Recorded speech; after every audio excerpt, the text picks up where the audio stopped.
Earlier today, I had a chance to speak with Islanders 2021 fourth round draft pick Cameron Berg. We spoke about everything you would expect to, where he started, where he's going, how the draft went, how it was to speak with Lou Lamoriello. We had a chance to touch on everything, including some of the other Islanders prospects that were with him at the 2021 Summer Showcase. So without further ado, here's the chat.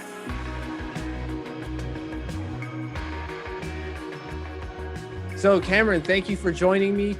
I really want to get started with, what is your origin story? How did you get started in hockey? Was it just kind of like something you picked up later, or something just my dad, my uncle, my mom played, and so I started playing? Well, my dad really liked it. He was a coach when I was younger. So all I remember when I was younger is just liking hockey. I've never not known it. So I just kind of started young and just always done it since.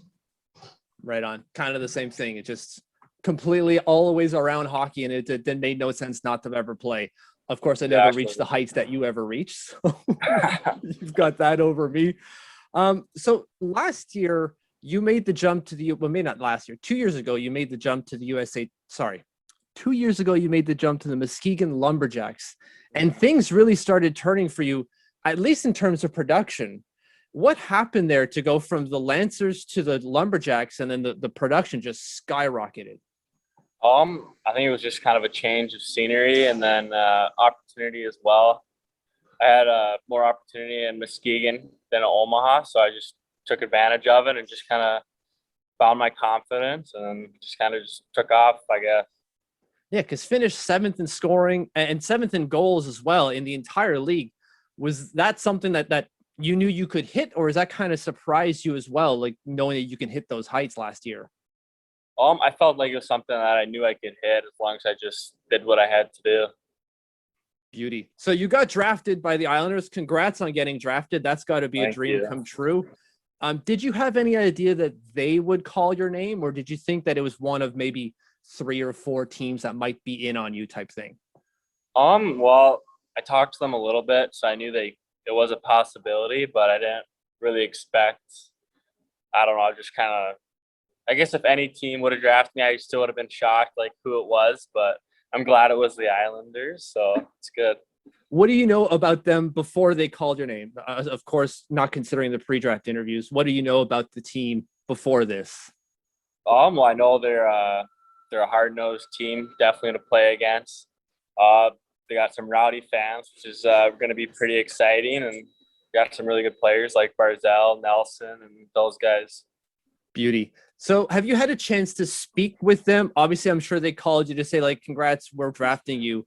But anything after that, maybe even players saying, like, welcome aboard type of thing? No, a couple of, like, the scouts or whatever, other than the general managers talked and, like, just said, again, like, congratulations, like, we feel like you fit and we can't wait, and just kind of that stuff for now. But I'm guessing once the season gets going, the development guys will probably talk to me and tell me what I need to do. Yeah, I keep hearing from other prospects that the development guys have regular chats just to kind of keep up. Nothing like, you should work on this, just kind of like, keeping up. How's it going over there? So I bet you'll get those calls soon. We heard from a bunch of prospects that the Islanders had math quiz, like this 200 question, not true or false, but multiple choice test, if you will. Yeah. Was there anything else that they had you do, or any other questions you had during any draft process that really kind of threw you off, being like, that was weird? Not really. I think that was probably the weirdest. I know I didn't do it that this year. I talked to them the previous year, and that's when I did the test or whatever.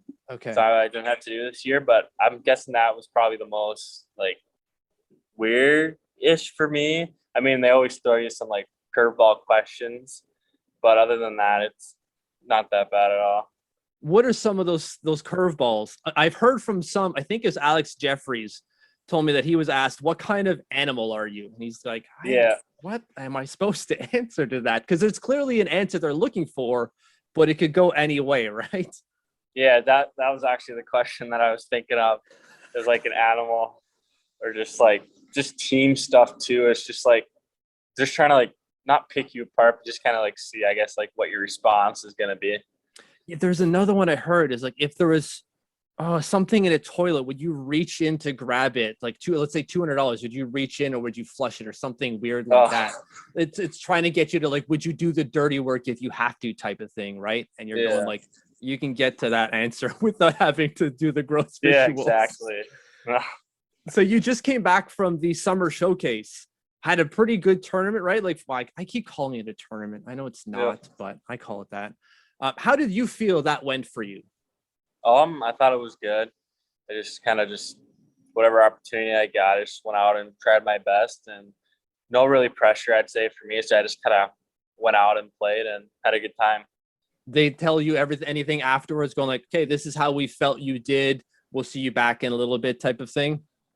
No, I mean, at the end, they just in the locker room said to everyone that this is like step one of the process. We'll be watching every single one of you in the fall, and then we'll select, I don't know how many it is, but come back in December and then cut like 3-4 guys, and then that's the team for the World Juniors. So perfect.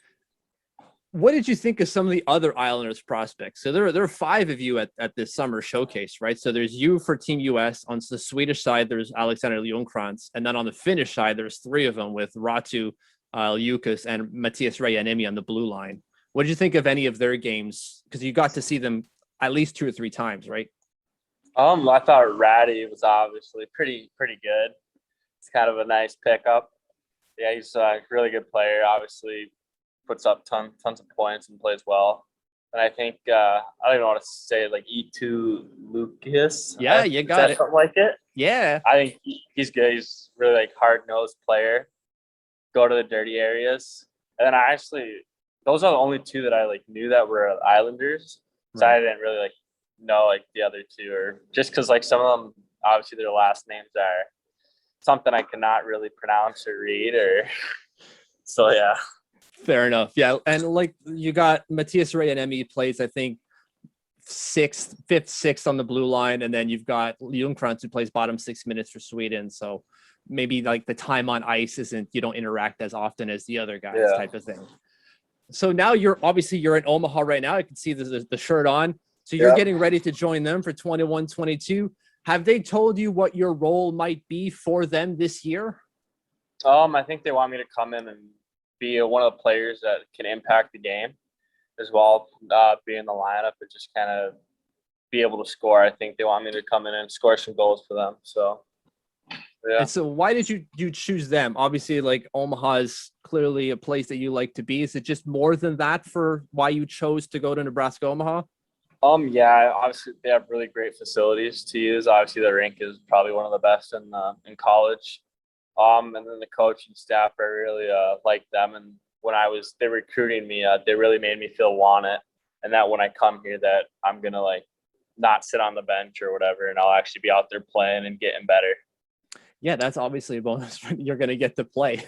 Okay, exactly. Sold. And then the degree, what are you going to choose to study while you're there? Right now I'm business undecided, so I'll probably end up going into something business down the line. But for now, it's just undecided. Yeah, man, take your time. Don't need to carve a lane right now. Just see what opens up. That's awesome. So then the goal, I guess, is just to be there as maybe 3 or 4 years, and then hopefully make the jump to the pros from there, type thing. Yeah, exactly. 3 or 4 years, and hopefully you can crack a lineup spot with the Islanders. Yes, sir. Have they ever, or has anyone told you like, okay, well, this is maybe what you should start working on during your, I guess, 3-year journey towards the pro leagues? I guess not yet. Just like things, just obviously just kind of improve anything, get like harder, get like tougher. You got to be really good defensively, obviously in the NHL, especially for me, since I'll probably not like the guy who's going to go to the NHL and like put up like 60 points or whatever. So I'm going to have to like do like the little things just to make the lineup. So just work on those.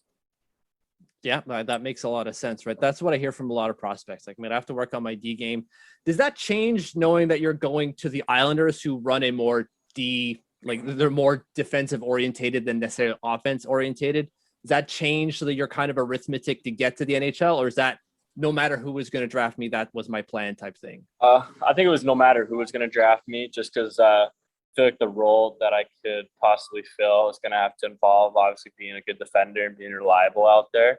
So I guess just being with the Islanders, now I'm just going to have to make sure, I'm even getting better at defense. So, yeah. So here's my last one for you, and it's a little bit of a fun one, I suppose. You're All going to the Islanders. And Lou Lamoriello is the GM. Lou's got some rules. I don't know if you're aware of the rules that Lou has. How are you with constantly shaving and making sure you've got that tie on all the time, or low numbers? Do you care about any of that stuff at all? No, I guess not really. I mean, I like low numbers, so I don't really go above. I'd say the highest number I like would be 29. So other than that, need it. Can't really grow a beard or anything, right? I can get a couple like hair on the chin and above the lip, but yeah, I'm fine with shaving. And then I like ties. You look good.